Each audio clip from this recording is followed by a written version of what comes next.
के अंदर पहली चीज आपको बताएंगे, हमारे यहाँ एंट्री फीस 500 रुपए है। यदि आपका आईडी कार्ड बनवाते हैं तो उसका एक्स्ट्रा चार्ज आपको लगेगा। आईडी कार्ड नहीं बनवाते हैं तो 500 रुपए आपको पे करना पड़ेगा। और इसके साथ में एक बिजनेस लेना एजेंट से अनिवार्य। बिजनेस का अमाउंट कोई भी हो, यदि हम बिजनेस उससे ले लेते हैं तो हमारा कोड पहले ही दिन से एक्टिव हो जाता है।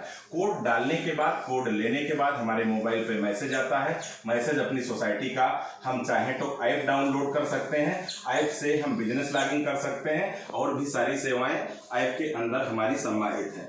दूसरा, यहाँ पर दो तरह से काम होता है। हमारा रिक्रूटमेंट हो गया, हमारी ज्वाइनिंग हो गई, मोबाइल पे मैसेज आ गया, ऐप डाउनलोड कर लिया। उसके बाद दो तरह से काम होता है, सेल्फ और दूसरा टीम।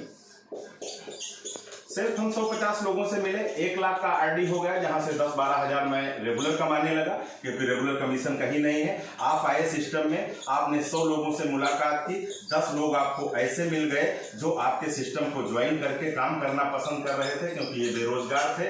ये सारे लोग आपसे मोटिवेट हुए, सोसाइटी से मोटिवेट हुए, प्लान से मोटिवेट हुए, आपके साथ में काम करना स्टार्ट किए। इनको यही ज्ञान आपको देना है कि 100 लोगों से मिलो, आप जो है भी 12,000-15,000 महीने का रेगुलर कमा सकते हो। इनके सबके समझ में आता है। हम लोग इनसे मुलाकात करते हैं, धीरे धीरे करके 1 लाख की आईडी पे पहुंचते हैं, 10-12 हजार कमाने लगते हैं। आपकी टोटल टीम है, 10 लोग हैं, टोटल 10 लाख का बिजनेस होने लगा। टीम से जो भी बेनिफिट आपको मिलेगा, मोटा मोटी 1% का मिलेगा। दोनों को जोड़ दें, साल भर भी साहब नहीं बीतेगा, यहाँ पर आप जो है 20 से 22 हजार रुपये महीने रेगुलर कमाने लगेंगे। तो ये पूरा सिस्टम आपने देखा। 5 पैरामीटर पे मैंने बात किया। पहला गारंटी पे बात किया, गारंटी गवर्नमेंट ऑफ इंडिया की। एटीपी पे टैक्स में रिबेट है, सोसाइटी को 100% का सरकार रिबेट दे रही है। जैसे बैंकों से आज सरकार टैक्स ले रही है, लेकिन अपनी सोसाइटी से नहीं ले रही है। एटीपी पे कस्टमर जो मेच्योरिटी पाएगा, उस पर जो ब्याज बनेगा, उसको 100% का टैक्स में छूट मिलेगा। तीसरा मैंने बताया, सचेत पे रजिस्ट्रेशन है। सचेत एक सरकार का, गवर्नमेंट का वेबसाइट है, उस पर जो लोग रजिस्टर्ड हैं वो पूरी तरह से लीगल है। ये मैं नहीं कह रहा हूँ, भारत सरकार कह रहा हूँ।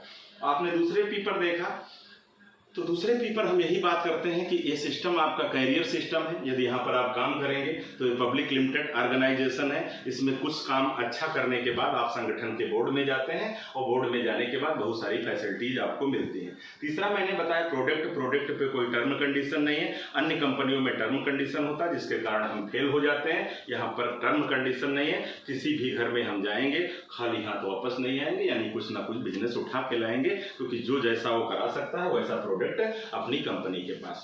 तीसरा, चौथा मैंने आपको